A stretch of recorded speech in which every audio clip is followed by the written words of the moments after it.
Dampak stres terhadap kulit itu adalah bisa terjadinya dermatitis atopik. Nah, ini akan ditandai dengan adanya kemerahan pada kulit, kemudian juga akan terjadi gatal akibat ada pelepasan histamin pada aktivasi peradangan tersebut, dermatitis atopik. Nah, kemudian gatal ini juga akan menimbulkan risiko terjadinya infeksi sekunder pada dermatitis atopik.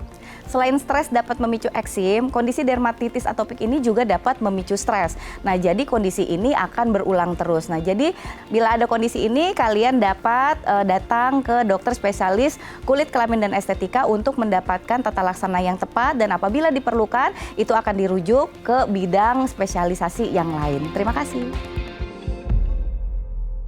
Ya, pemirsa, hari ini kita akan bahas satu kondisi atau masalah kulit yang common ya, terjadi di Indonesia khususnya, yaitu adalah eksim. Nah, ini pastinya familiar banget di telinga kita karena mungkin dari 10 orang 5 ada tuh yang pernah mengalami eksim atau harus berjuang menghadapi kondisi-kondisi eksim ini. Nah, bagaimana sih penanganan yang tepat, bagaimana mungkin pencegahannya agar tidak kambuhan, ini akan jadi topik kita hari ini. Tapi sebelum itu kita bahas dulu yuk beberapa mitos atau fakta seputar dermatitis atopik atau eksim. Tentunya tidak sendirian, sudah hadir bersama saya di studio dokter kita hari ini, Dr. Frian Refla Syarif, SPDVI, Fins DV, spesialis dermatologi, venerologi, dan estetik dari Rumah Sakit Premier Bintaro. Kita sapa dulu dokter cantik kita hari ini. Halo dokter, apa kabar? Kabar baik. Aduh, seru nih ada dokter Refla, kita bisa bahas tuntas tentang kulit ya. Tapi hari ini kita akan bahas dulu beberapa mitos atau fakta seputar dermatitis atopik atau eksim ini ya dok ya. Mungkin masih banyak nih yang salah paham, akhirnya penanganan juga nggak tepat. Yang pertama yang saya mau tanyakan, mitos atau fakta, kalau orang yang terkena dermatitis atopik itu rentan mengalami asma.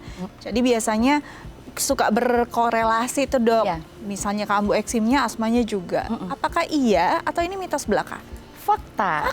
Oke, kenapa tuh dok? Jadi sebenarnya dermatitis atopik dan asma ini itu merupakan bagian dari atopic march. Jadi dia ada urutan-urutan kejadiannya. Biasanya memang dimulai dengan dermatitis atopik, kemudian nanti bisa rinitis alergi, kemudian nanti bisa asma. Nah, itu memang ada hubungannya. Itu terkait dengan disregulasi dari imunnya sendiri dan faktor genetik dari individu tersebut. Oke, karena memang base-nya ini dari alergen tertentu gitu ya? Alergen tertentu baik dari lingkungan maupun intrinsik. Oke, jadi memang kadang-kadang ya ada korelasinya, dan kalau ini terjadi berbarengan, aduh rasanya luar biasa tuh ya dok. Benar. Oke, kita lanjut ke mitos fakta berikutnya. Mitos atau fakta, kalau dermatitis atopik tidak boleh berolahraga karena keringat bisa merusak kulit atau membuat kekambuhan. Waduh, repot ya. Buat saya tim rebahan sih ya udahlah ya. Jadi alasan pembenaran. Tapi kalau yang suka banget olahraga tapi punya kondisi dermatitis atopik dan harus berolahraga kan jadi repot nih. Iya, betul. Ini mitos atau fakta dok? Itu mitos. Mitos. Iya. Jadi kalau yang punya riwayat dermatitis atopik itu masih tetap berolahraga boleh. Nah, tetapi memang intensitasnya emang harus diperhatikan karena dalam arti kita berhubungan nih sebenarnya sama keringatnya Dika. Jadi karena keringat itu kan dia mengandung garam. Nah, sementara dermatitis atopik itu rata-rata kulitnya itu memang skin barrier-nya tuh udah kurang bagus. Yang artinya kalau garam dari keringat itu lama di kulit, nah itu akan membuat pasiennya juga tidak nyaman, kemudian bisa menimbulkan iritasi juga. Nah, jadi artinya kalau mau olahraga boleh aja, tapi setelah olahraga tuh sebaiknya langsung bersih-bersih, langsung mandi, kemudian setelah mandi langsung segera pakai pelembab gitu. Agar nggak kering juga. Biar kulitnya nggak kering dan perbaikan skin barrier-nya jadi lebih bagus. Nah, ini nih permasalahan kalau habis apalagi olahragawan culture ya. Kalau habis olahraga kan jajan dulu tuh dok ya kan. Nah, gimana biar untuk orang-orang yang punya dermatitis atopik nggak juga ketinggalan pergaulannya? Apakah dengan dilap atau dengan lap basah ini akan bisa membantu? Ya mungkin bisa dengan handuk basah gitu ya. Yang penting keringat itu nggak nempel lama di kulit lah gitu. Nah, itu yang bikin sebenarnya nanti jadi iritasi. Kita yang akan hindari itu kan iritasi sebenarnya gitu. Oke, atau mungkin harus ganti pakaian juga ya? Ya, lebih baik. Karena kan pasti basah ya dok ya. Jadi jangan biarkan kering di badan. Itu dia, malah nanti jadi kambuh, terus mengganggu orang sekitar mungkin ya. Iya, betul. Aromanya tidak sedap mungkin ya Dok ya. Jadi itu bisa jadi satu tips untuk Anda yang mau olahraga walaupun punya kondisi dermatitis atopik. Oke, lanjut. Mitos atau fakta sih Dok kalau dermatitis atopik hanya untuk orang yang punya kulit kering saja? Enggak, itu mitos. Mitos? Iya. Jadi ini bukan masalah kulit kering biasa ya Dok ya? Sebenarnya dermatitis atopik itu Dika itu tuh lebih kompleks, bukan cuman masalah kulit kering aja gitu. Dan yang paling utama itu adalah memang ada kerusakan skin barrier gitu. Nah jadi memang rusaknya skin barrier itu memang salah satu gejalanya kulitnya kering. Nah tetapi biasanya yang paling akhirnya tuh orang-orang baru tahu, oh jangan-jangan aku punya dermatitis atopik ya, itu tuh gampang iritasi, lebih sensitif. Nah itu, nah jadi bukan cuman kering aja, dia gampang iritasi, kemudian dia lebih sensitif. Terus kalau misalnya ada kelainan kulit nih, misalnya ada jerawat, ternyata lama sembuhnya gitu. Nah itu juga dipengaruhi lah karena punya si dermatitis atopik ini. Jadi bukan cuman kering aja, lebih kompleks gitu. Ini menarik ya, apalagi kalau orang-orang yang punya jerawat kadang-kadang maunya satu obat untuk 1000 umat gitu ya. Kok beda, kok di orang lain bisa cepat sembuh, di saya enggak gitu. Biasanya begitu, yang punya kelainan kulit ya baik kita masalah estetik misalnya, baik misalnya ada melasma atau ada jerawat kemudian lama sembuhnya, nah itu memang kita harus pertimbangkan perbaikan fungsi skin barrier dan kita harus tanyakan apakah punya riwayat dermatitis atopik ini. Karena nanti itu untuk treatmentnya juga bisa berbeda. Sangat berbeda justru. Ya, betul. Jadi jangan sampai salah, akhirnya nyalain obatnya, nyalain dokternya. Itu dia. Nggak sembuh-sembuh gitu. Ternyata banyak hal yang harus dirunut dulu karena ini memang sifatnya kompleks. Ya, kompleks sekali. Oke, kita lanjut ke mitos fakta berikutnya. Mitos atau fakta, kalau sabun antiseptik dapat membuat dermatitis atopik semakin parah. Karena kalau kita logikanya kalau habis mandi dengan sabun yang ada antiseptiknya lumayan tinggi kan kering banget tuh ya Dok ya. Betul. Keset kulitnya ya, kayak habis dicuci piring gitu kan, ting gitu. Nah ini akan membuat orang-orang yang punya eksim atau dermatitis atopik akan jadi kondisi lebih parah. Ini mitos atau fakta? Itu fakta. Fakta. Bahkan tanpa dermatitis atopik aja sebenarnya sabun mandi yang antiseptik itu tidak disarankan untuk pemakaian setiap hari. Gitu karena antiseptik ini itu bisa ngerusak lipid kulit juga. Nah akhirnya kulitnya semakin kering, skin barrier-nya jadi semakin lebih rusak kalau memang yang sudah dermatitis atopik gitu. Jadi tidak disarankan untuk pemakaian setiap hari kalau antiseptik. Nah khusus untuk individu dengan dermatitis atopik selain antiseptik juga hindari sabun yang banyak busa Dika. Ya kan cantik-cantik tuh ya berasanya kan. Nah, malah seneng kan ya. Seneng gitu. Nah terus itu juga dihindari dan sabun yang mengandung scrub. Walaupun diklaim scrubnya halus, nah itu juga tidak disarankan untuk pemakaian setiap hari. Gitu. Jadi ada beberapa hal yang memang harus tepat guna ya. Harus tepat guna dan untuk pasien-pasien dermatitis atopik ini memang yang paling penting Dika itu sebenarnya maintenance, daily maintenance itu gitu. Dibandingkan pada saat kambuh kita obati, tapi daily maintenance itulah yang sebenarnya untuk memperkuat skin barrier-nya sehingga bisa meminimalisir kekambuhan. Jadi jangan berpikir ya udah nanti ada obatnya, bukan ya. Tapi dirawat tiap hari agar tidak kambuh. Itu mindset yang harus diubah ya. Jadi harus diingat baik-baik, jangan sampai aduh bolak-balik ke dokter Evla gitu ya. Boleh tapi buat estetik aja. Oke, selanjutnya mitos atau fakta kalau dermatitis pada anak akan membaik seiring pertambahan usia. Ada beberapa orang yang nggak apa-apa kok nanti di usia tertentu alerginya hilang. Orang taunya alergi soalnya. Alerginya hilang sendiri, tapi terus saja stimulan dari alergen-alergen ini dimasukin terus gitu, tidak dihindari. Nah ini kan jadi satu mindset yang salah karena si anak akan merasa tidak nyaman pasti. Tapi dengan ungkapan bahwa ya udah kalau pada anak-anak nanti ada hilangnya kok pada masa tertentu, ini mitos atau fakta? Itu fakta. Oh iya. Itu benar fakta gitu ya. Jadi sebenarnya kalau kita bicara tentang dermatitis atopik, 60% itu akan muncul itu di 1 tahun pertama kehidupan. Nah 90%-nya di 5 tahun. Nah biasanya memang dermatitis atopik ini banyak dikeluhkan oleh pasien-pasien itu yang mulai dari bayi sampai usia toddler gitu ya. Nah kemudian memang nanti seiring berjalannya waktu sistem imunnya kan akan lebih kuat. Nah skin barrier juga akan mulai membaik kalau juga di maintenance yang tadi saya bilang ya, jadi kan perlu maintenance. Nah nanti biasanya di usia 12 tahun sudah mulai menghilang. Akan muncul kembali di usia dewasa muda dan itu pencetusnya udah bukan cuman kayak yang waktu kecil. Ya. Bahkan stres pun juga bisa memicu dermatitis atopiknya kambuh gitu. Tapi berarti tidak bersih 100%? Jarang. Jarang. Gitu. Biasanya kalau ada pencetusnya itu bisa muncul kembali. Kalau tidak sesering waktu masih Ya, waktu di bawah 12 tahun. Oke, Gitu. jadi mungkin untuk parents lebih tenang sedikit, tapi Betul. harus tetap waspada karena Ya. mungkin saja kekambuhannya bisa punya potensi ya. Ya, usia berulang. dewasa. Oke, semua sudah terjawab mitos fakta hari ini. Nanti kita lanjut lagi ya di tema utama kita tentang dermatitis atopik atau eksim. Kita akan kupas tuntas, tapi kita harus jeda terlebih dahulu. Karena itu jangan kemana-mana, tetap bersama kami di Bincang Sehati.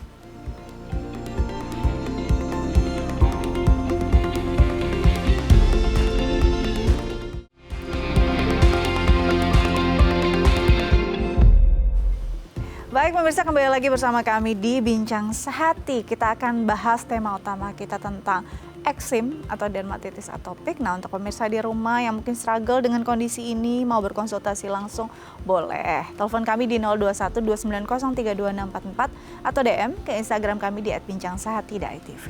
Kita lanjut lagi dengan dokter kita hari ini, Dr. Frian Refla Syarif, SPDVI, FINSDV, spesialis dermatologi venerologi dan estetika dari Rumah Sakit Premier Bintaro. Di segmen sebelumnya dok, kita sudah bahas beberapa mitos atau fakta ya seputar eksim atau dermatitis atopik ini. Tapi kan belum kenalan banget nih, kenalan dengan si eksim agar ya sifatnya bisa preventif ya. Ya. Nah ini sebenarnya kalau dijelaskan secara sederhana, eksim atau dermatitis atopik ini kondisi seperti apa sih pada kulit seseorang?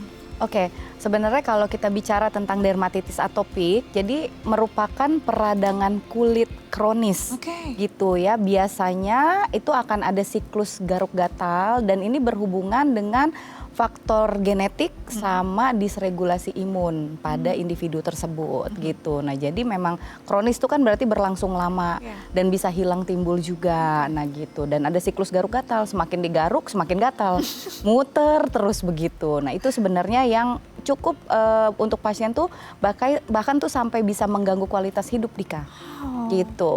Karena bukan cuma gatal, lama-lama kalau jadinya luka. Infeksi ya, sakit. jadi ada infeksi sekunder, bahkan bisa infeksi sekundernya itu bisa macam-macam. Bahkan kalau dalam kondisi berat, kalau tidak diobati, itu akan bisa infeksinya itu akan bisa masuk ke pembuluh darah, kemudian bisa sepsis.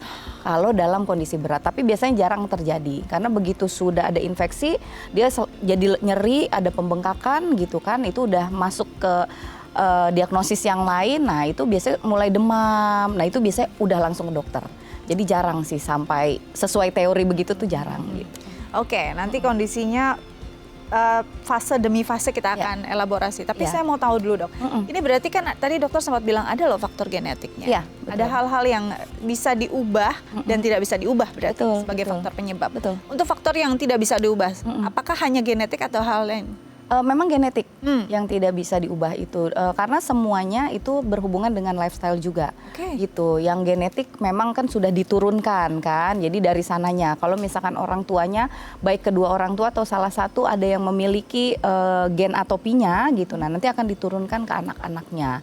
Nah tapi nanti formnya tuh bisa berbeda-beda. Yang tadi ada atopic march namanya, apakah dia jadi dermatitis atopika atau jadi rinitis alergika gitu kan, atau jadi asma kah gitu. Nah itu nanti berbeda-beda gitu pada setiap individunya gitu. Jadi tidak melulu ketika orang tuanya punya eksim, anaknya udah pasti nih akan eksim gitu ya? Belum tentu. Belum gitu, tentu. Ya. Atau mungkin dengan jenis gejala bisa berbeda juga ya dok? Betul, berbeda. Iya. Jadi kompleks sekali dan sangat menarik. Sangat menarik. Bahkan tadi mungkin orang tuanya eksim, anaknya asma. Betul. Atau kebalikannya. Iya. Dan challenging juga buat kita sebagai dokter gitu. Iya. Nah, ini kalau misalnya secara genetik diturunkan ya dok ya. Ini berarti di usia berapa anak sudah mulai terlihat? Kadang-kadang kita pas lagi toddlernya nggak kelihatan, kayaknya enggak nih. Tiba-tiba remajanya, dewasanya baru terlihat. Sebenarnya akan muncul karena apa dan di usia berapa lebih seringnya? 60% di 1 tahun kehidupan, 90% di 5 tahun kehidupan gitu. Jadi biasanya dari bayi itu sudah kelihatan. Yang paling sering itu adalah biasanya anak bayi pipinya merah. Nah, Dika mungkin pernah dengar nggak kayak ini nih kena ASI Susu, ibunya ya. gitu. Padahal sesungguhnya itu bukan kena cairan secara fisik dari ASI ibunya, tetapi anaknya alergi terhadap apa yang dimakan sama ibunya. Gitu. Jadi kalau misalkan itu biasanya pasien akan saya minta tracing ibunya makan apa aja 2-3 hari terakhir terutama. Nah, kemudian nanti makanan itulah yang harus dihindari. Gitu supaya anaknya tidak muncul dermatitis atopiknya gitu. Nah, jadi ibunya yang diet supaya anaknya enggak muncul dermatitis atopiknya. Kalau pada bayi biasanya di daerah pipi. Pipi ya? Gitu, ya. Jadi bukan karena terkena atau istilahnya apa ya, terpapar ya gitu kan biasanya secara gitu ya langsung ini ya. terkena air susu gitu, Iya. nggak secara langsung sebenarnya. Oke, gitu. tapi memang apa yang dimakan ibu, Ya. apalagi di masa-masa kehidupan awal baby kan makanannya sama dengan apa yang dimakan Apa yang dimakan ya. ibu kan masih ASI, apalagi yang ASInya memang ASI full kan gitu, yang eksklusif gitu. Jadi kadang-kadang kita, enggak kok dia alergi apa, orang cuma ASI, ya ibu-ibu Iya. makan apa Iya. gitu. Ibunya makan apa? Ibunya makan apa, walaupun di ibunya tidak muncul apa-apa ya dok ya. Iya, belum tentu Belum gitu. tentu. Iya, bisa anaknya alerginya terhadap apa yang dimakan ibunya. Oke, karena sistemnya yang diturunkan. Iya, betul. Bukan Gennya. istilahnya alergen. Betul, Gennya. gennya yang diturunkan, bukan alergennya. Bukan alergennya. Oke, itu suatu hal yang sulit untuk diubah, bahkan Ya. mungkin tidak bisa diubah. Ya, betul. Paling bisa ya dicegah saja ketika kambuh. Tapi ada nggak faktor penyebab yang sebenarnya tidak diturunkan secara genetik, tapi bisa menyebabkan seseorang akhirnya mengalami kondisi ekstrim atau dermatitis atopik? Yang paling banyak sih sering tuh memang lingkungan dan faktor intrinsiknya itu kayak stres gitu. Karena stres itu kan juga bisa mencetuskan si dermatitis atopik ini gitu. Nah, itu kan sebenarnya kadang-kadang lifestyle kita itu akan sangat berpengaruh dengan lifestyle orang tua kita kan. Ya. Gitu, ada orang tuanya mungkin yang stressful, anaknya ikutan stressful gitu. Atau ada kan gitu ya, ada orang tua yang sukanya makan seafood misalnya, nanti anaknya juga suka makan seafood. Jadi sebenarnya lebih ke faktor sehari-harinya dia bersama orang tua itu gimana sih kehidupan mereka. Nah, itu juga cukup berpengaruh sih gitu. Oke, secara nurture-nya gitu Iya, ya, karena kehidupan di dalam rumah kan biasanya budaya jadi sama. Budayanya sama. Pola hidupnya gitu. jadi sama. Pola hidupnya, ya. Wah, makanya kadang-kadang kok jadi berbeda ketika di rumah baik-baik aja, pas anak yang ngekos kok jadi beda Iya, gitu. betul, Karena betul. sudah keluar dari budaya di rumah. Atau mungkin pas lagi di rumah justru kambuh gitu ya, Iya, Dok, benar. ya? Karena makannya gitu-itu Iya, lagi. Oke, Dok, kalau tadi dokter bilang bahwa ternyata ada yang memang secara genetik, ada yang secara lifestyle-nya, dan Iya. sebenarnya ini tertrigger dari banyak hal. Tapi Iya. yang menarik adalah ketika triggernya adalah stres. Iya. Banyak orang yang stres, tapi nggak ngerasa stres. Betul. Tiba-tiba gatel-gatel aja gitu ya. Betul. Ini bisa kita sadar sendiri nggak sih, Dok? Wah, ini kok kayaknya ada hal yang berbeda nih gitu. Apakah ketika stresnya reda, ruamnya bisa hilang begitu saja atau enggak? Yang terutama sih gatelnya. Gatelnya itu dia bisa menurun pada saat stresnya kita sudah bisa kontrol. Memang kalau kita bicara stres kan juga kompleks banget ya gitu. Kadang-kadang sesuatu yang sebenarnya kita stres tapi kita sudah biasa melakukannya kan akhirnya buat diri kita itu jadi biasa. Betul. Kadang-kadang kita juga tidak bisa menilai stres kita sendiri gitu. Pada kondisi berat, biasanya kalau memang sudah berhubungan nih pada saat diagnosis, oh ternyata nih pasien karena stres nih Dik. Itu biasanya saya bahkan bisa sarankan pasien untuk konsultasi ke ahlinya, baik ke psikolog misalnya ya, supaya bisa tahu nih dia stresnya apa gitu. Nah, jadi itu tuh yang cukup berpengaruh sebenarnya gitu. Jadi kalau kita stres, jadi hormon kortisol itu akan meningkat dan mengaktifasi sistem saraf. Nah, nanti ada di tubuh kita itu ada sitokin proinflamasi. Jadi dia memang sistem imun yang dia menyebabkan terjadinya peradangan. Oke. Nah, itulah yang terjadi. Hubungannya kenapa sih stres itu dia bisa jadi dermatitis atopik gitu. Wow, ini menarik. Apalagi dokter tadi bilang ada loh orang yang stres tapi sudah biasa menghadapi stresnya. Ya. Jadi kayaknya suatu hal yang biasa. Ya. Misalkan mungkin di perkotaan kerjaan ya, Dok ya. Mau nggak Senin mau. pagi harus masuk. Iya. Gitu kan rata-rata orang kayak I hate Monday Betul, kan. kenapa gatel-gatel di Iya, Senin ya? jadi setiap Senin gatal-gatal. Nah, biasanya khasnya kalau yang penyakit kulit ya gitu, dermatitis atopik ini mostly mereka akan gatal di malam hari. Oke. Gitu. Nah, jadi pada saat malam hari itu kan sebenarnya kulit itu kan resting, tapi untuk memperbaiki semua perbaikan skin barrier, makanya kayak kita misalnya ya pakai krim malam gitu, dipakai malam yang bahan aktif kan, karena itu pada saat kita resting kulitnya tuh aktif. Ya. gitu untuk memperbaiki segala sesuatunya. Pada kondisi dermatitis atopik, nah karena stres itu menurunkan fungsi itu gitu. Nah jadi akhirnya juga pada saat malam kita kan sudah tidak aktivitas, jadi yang subconscious mulai keluar, muncul deh gatal-gatal. Jadi ada dua, stres itu gatal-gatalnya juga pada malam. Nah, karena dia dermatitis atopiknya itu juga karena fungsi untuk regenerasi skin barrier-nya itu juga menurun, juga gatalnya juga pada malam hari kalau dermatitis atopik. Oke, jadi akhirnya nggak punya kualitas hidup yang baik tadi Ya, dokter bilang jadi nggak bisa tidur gitu kan, atau garuk-garuk terus kan itu kan ngeganggu. Pasti, dan akhirnya luka, apalagi untuk anak Iya, perempuan ya, betul. akhirnya jadi berbekas. Nah, Iya.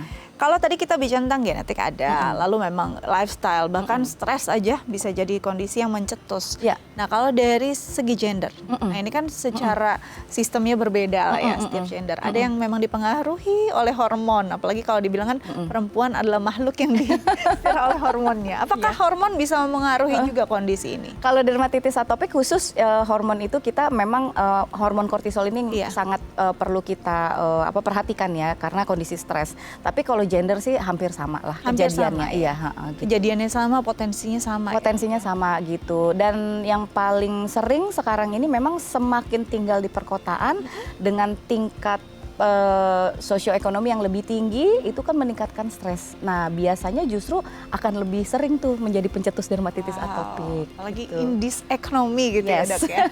Makin banyak nih yang eksimnya kambuh ya. Oke. Betul, pasien banyak yang Makin gatal-gatal. banyak ya. Dan harus langsung tahu nih gejalanya apa. Nanti kita akan bahas lebih jauh lagi Ya. gejalanya apa sih. Apakah Oke. sekedar gatal saja atau ada hal yang lebih khas dari itu ya. Ya. Oke. Tapi setelah jeda ya dok ya. Oke. Pemirsa jangan kemana-mana. Tetap bersama kami di Bincang Sehati.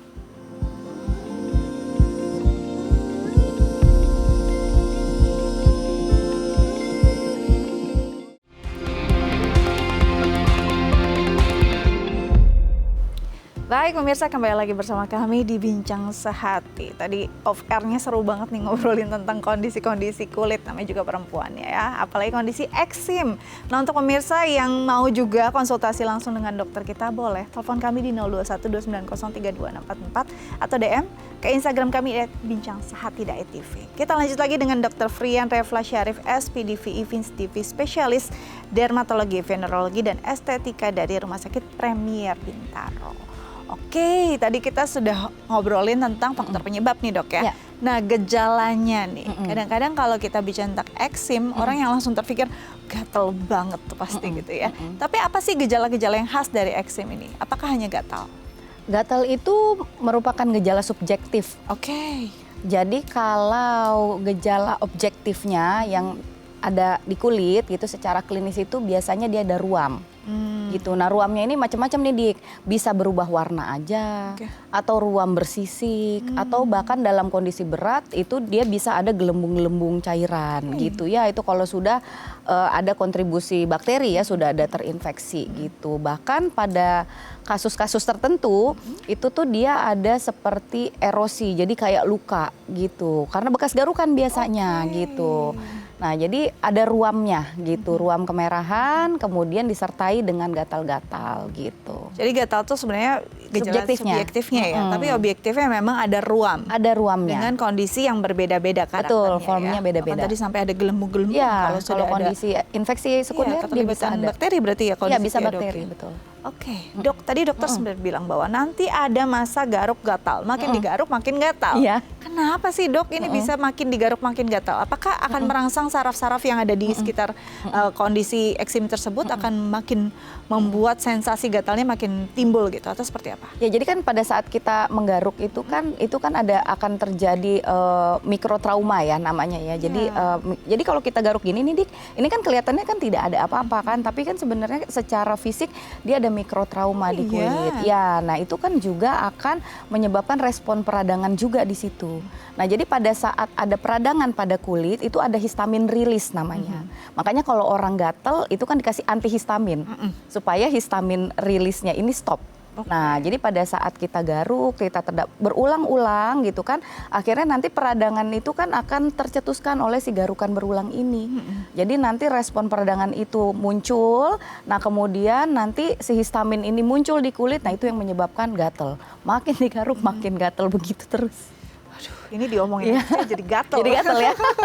Apalagi digaruk ya. Iya. Oke, dan akhirnya jadi kondisinya biasanya kalau habis digaruk yang tadinya ruamnya atau merahnya tuh diameter berapa jadi makin lebar ya, Dok? Bisa terjadi, bahkan malah jadi nanti kalau misalnya sudah disembuhkan, nanti ada bekas garukan gitu, malahan ada bekas garukan, jadi nanti ada kondisi lain yang harus kita tata laksana juga gitu. Jadi ada treatment lanjutan. Ada ya, treatment Dok, ya? lanjutan. Karena gitu. bekas-bekasnya itu, kalau Iya. untuk perempuan ini estetika kan ya, Dok ya. Bahkan kondisi berat ya, Dik, saya tuh pernah berapa kali dapetin pasien ya dengan dermatitis ini ya, dermatitis atopik gitu, digaruk itu bahkan sampai pakai garpu. Gitu, karena pasien tuh mostly mereka lebih seneng kayak nggak apa-apa deh, Dok, mendingan sakit dibanding gatel, saya nggak kuat banget gitu. Itu sampai garuknya itu bener-bener pakai sisir, pakai garpu sampai gitu, luka, jadinya. sampai luka gitu. Nah itu sebenarnya yang kondisinya cukup mengkhawatirkan kan. Jadi kan karena infeksi ini yang harus kita benar-benar jangan sampai terjadi gitu. Oke, jadi jangan sampai akhirnya kita ada kondisi-kondisi lain di luar eksim yang harus benahi ya, Dok. Ya, Dan ini betul. pasti akan memakan waktu, Betul. biaya juga Betul. pastinya, dan juga tenaga sama pikiran. Dan akhirnya jadi makin stres, muncul lagi deh Iya. eksimnya. Dok, tapi kalau kita bicara tentang si eksim atau dermatitis atopik, ini kan ada pencetusnya macam-macam. Ya. Apakah juga akan membuahkan jenis dermatitis atopik yang bermacam-macam juga? Ada jenisnya nggak sih, Dok? Nggak ada, kalau jenisnya Oke. paling kita nanti bedakannya itu dari derajatnya aja, Oke. ringan, sedang, atau berat, itu kita ada skornya. Nah kemudian ya kalau misalkan dari, dia kan banyak ya, mulai dari makanan gitu, mulai dari inhalant yang terhirup sama kita, tungau debu rumah, bulu-bulu hewan gitu ya. Nah itu kan banyak banget sebenarnya pencetusnya, dari lingkungan juga, polusi itu juga bisa gitu. Nah jadi memang kalau saya selalu bilang individu dengan dermatitis atopik itu emang adalah individu istimewa. Karena memang harus dirawat dengan istimewa gitu kulitnya. Karena kita kan sekali lagi kalau untuk sehari-hari atau ya kita lah selama hidup, yang paling utama kan sebenarnya kualitas hidup. Pasti. Nah ini kan mempengaruhi si kualitas hidup ini. Sangat gitu. pasti ya. Ya. Gatel aja udah mengaruhi itu Iya ya, Dok, ya. betul. Udah nggak konsen. Udah nggak konsen, akhirnya jadi kurang tidur, mungkin kerja juga jadi nggak fokus gitu. Karena benar-benar kondisi berat tuh memang sangat mengganggu gitu. Oke. Pasienku tuh banyak banget yang frustrated gitu loh gara-gara itu gitu. Iya. Dan ini ujungnya memang harus bersinergi juga ya. Betul. Dengan mungkin ya disiplin ilmu lain Ya, gitu ya, Dok. betul, ya. Pada kondisi tertentu saya bilang kan kalau misalkan berat, bahkan kita bisa refer ke psikolog, atau kondisi berat sekali misalkan ada anxiety problem, kita bisa ke psikiater gitu.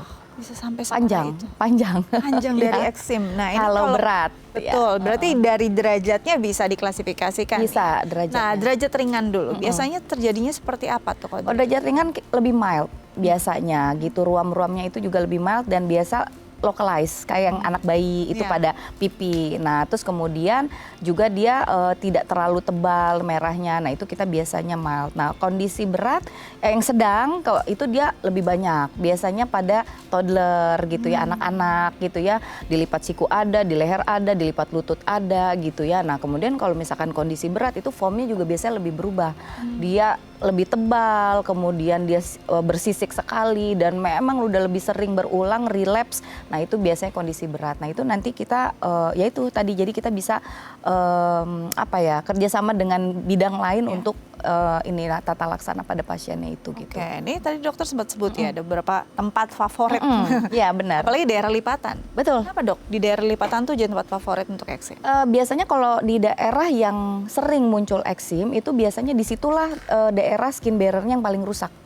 Gitu daerah situ ya. Nah jadi ya kayak tempat lipatan lah, kita contohnya tempat lipatan ini kan paling sering berkeringat. Nah keringat itu kan jarang lah kita keringetan kita elap begini, jarang ya kalau daerah lipatan ya, atau kita biarin aja gitu ya. Nah itu bisa juga dari kondisi yang tadi saya bilang, sudah kulitnya rusak dari cetakannya karena skin barrier kurang bagus karena punya gen atopi tersebut. Nah kemudian garam yang menumpuk, terus kemudian jarang dibersihkan gitu, jarang benar-benar diberikan moisturizer misalnya kayak gitu. Nah memang biasanya di daerah situlah yang memang kondisi kulitnya itu yang paling rusak skin barrier-nya. Nah, ini menarik karena kan lembab, lalu nanti kondisinya jarang juga dibersihkan, apalagi aktivitas. Nah, tapi kalau untuk yang kulitnya kering kan harus pakai moisturizer nih, Dok. Betul. Akhirnya kadang-kadang pilihan, aduh nanti lembab, nanti dan segala macam. Tapi untuk orang yang punya kulit kering dengan dermatitis atopik, moisturizer itu seperti apa tahtanya? Tahtanya paling tinggi. Paling tinggi, Ya. oke. Jadi sebenarnya itu daily maintenance itu termasuk salah satunya moisturizer selain pemakaian sabun yang benar, gitu ya. Nah jadi tapi moisturizer itu dia untuk melembabkan itu kan ada banyak macam ya. Nah jadi yang paling penting itu sebenarnya salah satu zat yang bertanggung jawab supaya skin barrier kita ini bagus ada namanya ceramide. Di kulit kita tuh sudah ada ceramide-nya gitu. Nah jadi memang kita carilah produk sabun atau lotion yang mengandung ceramide untuk menggantikan ceramide yang kurang tadi Dika. Gitu. Nah, jadi itu memang harus dioles setiap hari. 2 kali sehari segera setelah mandi lotionnya. Harus. Gitu. Wajib. Itu tahta tertinggi betul. Tahta tertinggi dari orang yang punya dermatitis atopik Iya. dengan kulitnya kering. Ya, jadi nggak usah takut lembab yang nanti akan menyebabkan kelainan kulit yang lain gitu. Nah, lembabnya kan berbeda gitu.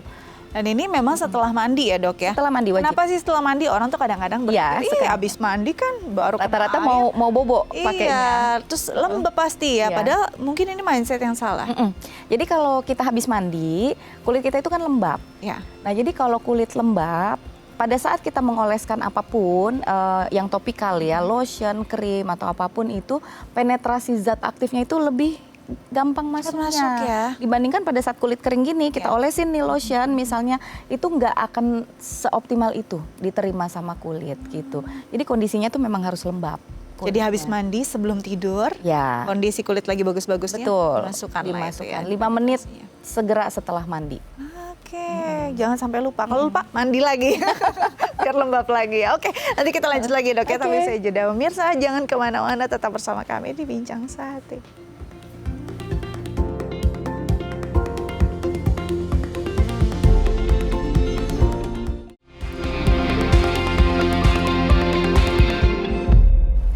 Baik pemirsa, kembali lagi bersama kami di Bincang Sehati. Masih membahas tentang eksim atau dermatitis atopik dan masih buka line telepon di 0212903244 atau DM ke Instagram kami di @bincangsehati.tv. Oke, kita lanjut lagi dengan dokter kita hari ini, Dr. Frian Refla Syarif, SPDVI, Fins DV, spesialis dermatologi, venerologi dan estetika dari Rumah Sakit Premier Bintaro.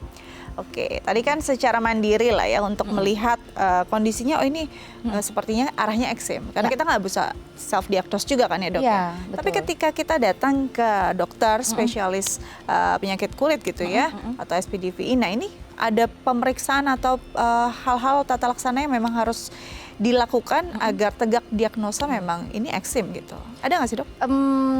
Nggak selalu perlu sebenarnya gitu. Nah jadi memang dermatitis atopik ini kan memang berhubungan dengan IgE ya, imunoglobulin E gitu, dan memang ada beberapa kasus yang memang kita perlukan pemeriksaan IgE atopi khusus itu untuk yang inhalen atau yang dimakan gitu, tapi nggak selalu karena kan dermatitis atopik ini sebenarnya kan bisa berkembang kan, yang tadi saya bilang tuh ada Marsnya gitu. Apakah dia juga ada rinitis alerginya kah atau ada asmanya kah gitu, dan nggak selalu melulu tentang alergi tersebut gitu. Itu kan cuma 2 tuh, inhalen dan makanan. Tapi ada juga yang dipicunya sama stres, ada juga yang dipicunya sama polusi misalnya ya, atau keringat yang berlebihan gitu, yang dia nggak tata laksana dengan baik gitu. Nggak selalu kita harus lakukan pemeriksaan. Tapi mostly kalau pada saat pasien datang itu 80% diagnosis kita bisa tegak dengan kita melihat gejala klinisnya dan anamnesisnya sih. Oke. Gitu. Jadi tanpa pemeriksaan penunjang sebenarnya bisa tegak diagnosanya. Bisa. Dengan ya dilihat Ya, anamnesis kita ya. tanyakan gimana perjalanan kelainan kulitnya, kemudian nanti kita lihat gejala klinisnya, itu 80% kita sudah bisa menegakkan diagnosis. Oke. Nah, kalau untuk seseorang yang banyak yang parnoan ya, anaknya aduh saya punya nih. Saya nggak mau anak saya sampai merasakan gitu. Ada nggak tindakan preventif yang bisa dilakukan untuk pencegahan? Apakah memang boleh dilihat nih kira-kira pemicunya apa aja? Sudah banyak juga kan untuk pemeriksaan demikian, Dok? Boleh kalau sudah muncul aja sebenarnya. Jadi kalau enggak kan akan banyak banget dong di kayak pemeriksaannya, mau pemeriksaan darah gitu, atau bahkan ada namanya skin prick test gitu yang ditesin satu gitu, itu kan maksudnya itu kan juga tindakan-tindakan juga yang tidak terlalu diperlukan kalau memang kita tidak mau mencari tahu gitu kan. Sebenarnya itu yang preventifnya adalah kita itu daily maintenance tadi, mandi dengan air hangat maksimal 10 menit aja, nggak boleh lebih. Karena air hangat itu dia bisa ngerusak lipid kulit kita gitu ya, barier kulit kita.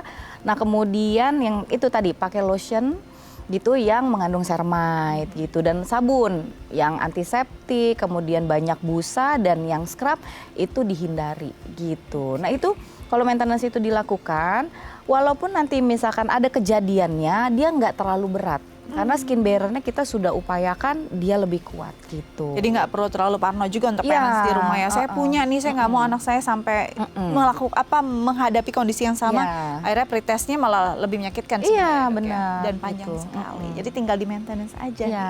Oke, sebelum lanjut Dok, ada pertanyaan dari pemirsa lihat dari Instagram. Saya bacakan ya.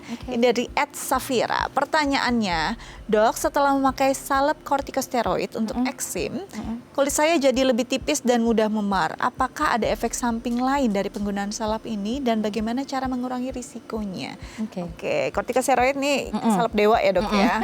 Tapi memang ada hal yang orang jadi nggak tahu nih. Ya. Di balik itu bisa ada side effect seperti Betul. yang dirasakan oleh Mbak Syafira ini. Jadi gampang memar, jadi tipis. Nah, boleh dijelaskan dulu nggak salep ini apa sih Dok dan kenapa punya side effect? Oke, steroid itu sebenarnya kan salah satu first line terapinya juga untuk dermatitis ya, termasuk dermatitis atopik gitu. Nah jadi memang dibilang tuh mau salep atau obat minum kan itu kalau steroid memang obat dewa. Tapi sebenarnya di balik obat dewa itu kita bicara tentang steroid topikal. Jadi steroid topikal itu yang paling utama itu fungsinya adalah anti-inflamasi. Gitu, makanya dermatitis itu kan peradangan pada kulit. Nah, jadi kan inflamasi. Jadi makanya kita perlukan si salep steroid tersebut. Nah, salep steroid tersebut itu selain anti-inflamasi, dia juga ada anti-proliferasi pada kulit. Jadi sel kulit itu kan dia ada regenerasi. Nah, itu juga bisa kita gunakan, dan ada antipruritik. Jadi anti gatelnya gitu. Nah, walaupun antipruritik ini bukan fungsi utama, nah tetapi dia ada untuk mengurangi gatal. Biasanya kenapa bisa terjadi nih yang tadi kan udah ada efek samping, karena pemakaiannya itu tidak terkontrol. Pemakaian salep steroid topikal itu yang pertama harus dengan resep dokter. Gitu. Jadi pemakaian itu dia ada potensinya, ada potensi ringan, sedang, sama berat. Kalau anak bayi nggak bisa pakai salep steroid yang untuk potensi tinggi ya, bukan berat, potensi tinggi gitu. Nah, jadi memang bayi harus potensi steroidnya yang rendah, hidrokortison yang kayak gitu ya, ada persenannya, itu bergantung. Makanya harus konsultasi sama dokter, nggak boleh beli sendiri. Kemudian yang kedua, pemakaian yang tidak terkontrolnya itu adalah maksimal pemakaian terus-menerus setiap hari, maksimal cuman boleh 12 minggu. 12 minggu? 12 minggu, 2 minggu 14 hari gitu ya. Jadi cuman boleh 14 hari atau 2 minggu. Ya, nah itu terus menerus. Kalau misalnya belum sembuh, gimana Dok? Stop dulu 1 minggu, nanti baru boleh diulang lagi.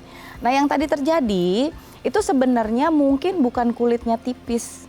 Biasanya kulit itu nggak akan tipis karena kecuali kita eksfoliasi, over eksfoliasi ya, itu tuh jarang terjadi lah gitu. Jadi kulit itu kan sel, dia akan bertumbuh dan menggantikan sel barunya dalam 21 sampai 28 hari secara normal. Nah jadi biasanya itu akan muncul pembuluh darah baru yang halus, telangiektasis namanya. Itu yang biasanya dibilang sama orang awam kulitnya tipis. Nih kelihatan nih uratnya gitu ya. Padahal bukan.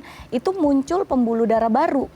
Ya karena efek samping dari steroid ini gitu. Nah kemudian efek samping lain apa? Hipopigmentasi. Kulitnya jadi putih, rusak pigmennya, dan itu biasanya irreversible, nggak bisa balik lagi. Gitu, itu agak lebih susah gitu. Nah kemudian bisa tumbuh rambut-rambut halus. Gitu di daerah yang terus-menerus tidak terkontrol pemakaian jangka panjang itu juga bisa gitu, atau bahkan kulitnya malah atrofi jadi cekung. Nah gitu. Nah jadi memang mungkin ini terjadi karena pemakaiannya yang tidak terkontrol tadi lebih dari 2 minggu. gitu, lebih dari 14 hari gitu. Nah, dengan kondisi yang Mbak Safira rasakan saat ini jadi gampang memar, terus terlihat tadi tipis karena ada pembuluh darah Ya. baru. Ini bisa dibalikan kembali nggak atau mungkin di recovery lagi? Biasanya memang irreversible, tapi yang memar ini juga tentu memar ini bukan karena efek samping steroid, belum tentu gitu. Jadi mungkin itu nanti bisa diperiksakan ya ke dokter, apakah memang betul karena efek samping dari pemakaian steroid atau memang ada penyakit lain tertentu atau gangguan pembuluh darah atau yang lainnya gitu. Nah, tetapi kalau yang si telangiectasis tadi, yang kulit tipis tadi, itu kita bisa upayakan biasanya nanti bisa dengan treatment tertentu menggunakan laser misalnya. Nah, itu mungkin bisa. Nah, ada sekarang yang baru nih di krim yang bisa untuk telangiectasis, tapi memang efeknya jangan diharapkan bisa sembuh sempurna, tapi dia cukup membaik gitu, sudah ada gitu. Dan biasanya didapatkannya lewat konsultasi dokter juga gitu. Oke, jadi memang kalau dilihat kemungkinan ya memang ada efek samping kan dari Ya, steroid, betul, ya. tapi untuk yang lebam atau Ya, jadi gampang itu memar ini diperiksakan harus kembali. dirunut lagi, dielaborasi lebih jauh lagi karena Ya. mungkin ada kondisi lain. Kondisi ya. lain. Jangan gitu. sampai terlambat dan cuma berpikir oh ini karena steroid gitu ya. Harus benar-benar seksama diperiksakan ke dokter spesialis yang tepat. Ya. Oke, semoga menjawab ya Mbak Syafira ya. Nanti kita akan lanjut lagi ya dok ya. Ya. Tapi usai jeda, pemirsa jangan kemana-mana, tetap bersama kami di Bincang Sate.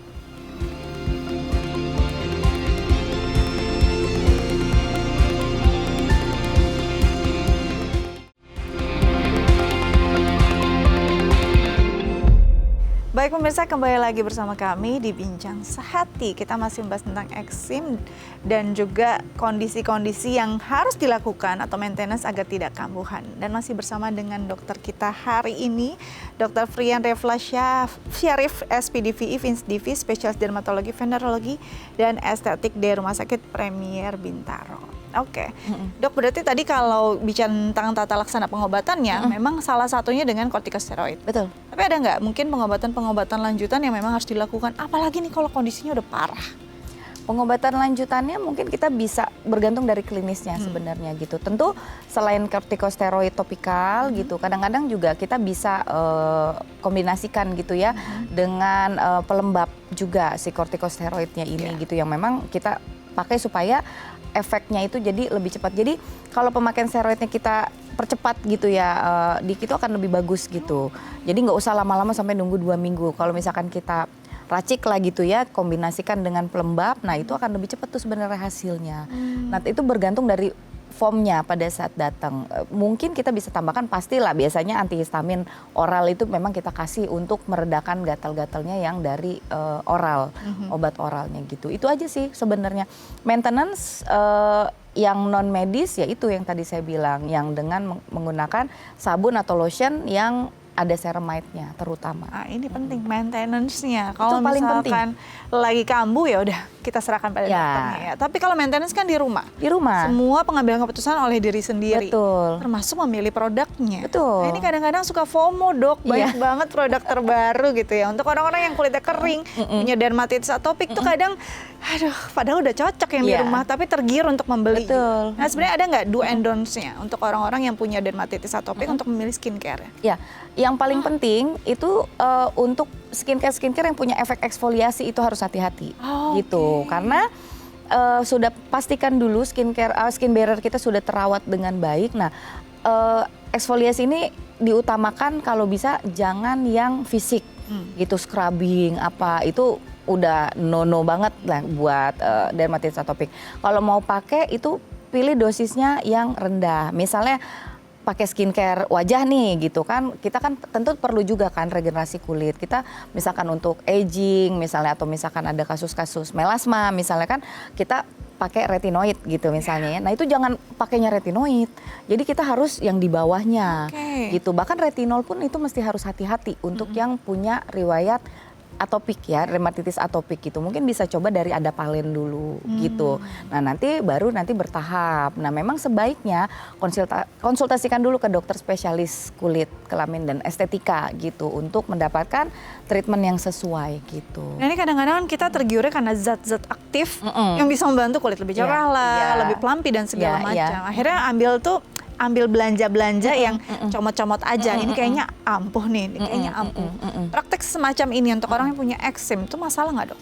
masalah. Jadi sebenarnya kok eksim itu nggak bisa banyak-banyak aneh-aneh. Gitu dengan zat-zat aktif yang untuk whitening sekali atau untuk brightening sekali gitu. Kayak contohnya misalnya pada skincare-nya ternyata ada salicylic acid gitu. Nah itu kan fungsinya dia juga ada exfoliating agent juga kan, sebagai exfoliating agent. Nah itu kan juga mesti hati-hati.